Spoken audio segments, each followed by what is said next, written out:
Hey guys, it's Mr. Ingram. We're coming back to calligraphy with India Ink Calligraphy today. You're going to need a pencil, your watercolor background, a brush, and a cup to put some India ink in. So I'm working on a smaller scale today with one of my examples that I made for you guys yesterday.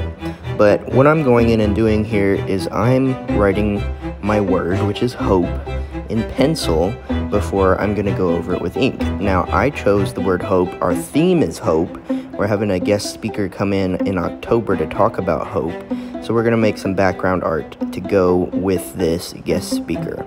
Now, you can do a full quote. Remember, you have a lot more space than I do on this paper.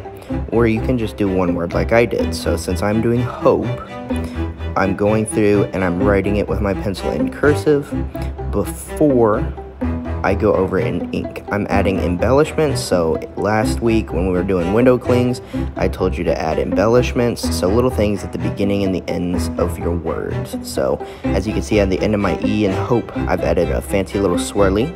Now I'm gonna go through with my India ink.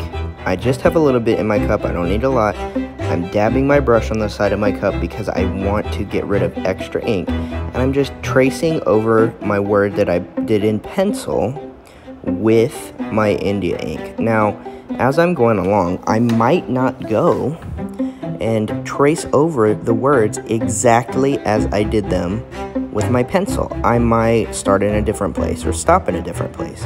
The reason for that is I'm using fluid ink this time and not hard pencil. So I need to keep in mind how my letters flow together and whether or not my ink is going to pool together. Remember yesterday we talked about our inks or our paints can blend together if they're too close. You don't want a giant pool of ink on one of your letters. It'll look weird. You don't need that. So be very mindful of how much ink you're putting in one spot.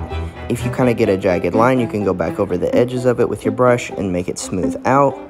You're just tracing over your letters that you've already written down with your pencil. The pencil part's very important to get it exact with this ink. The ink is permanent, remember. So definitely do pencil first. So as you can see, I'm working on my embellishment. Make sure you have some sort of embellishment. It shouldn't just be the printed word.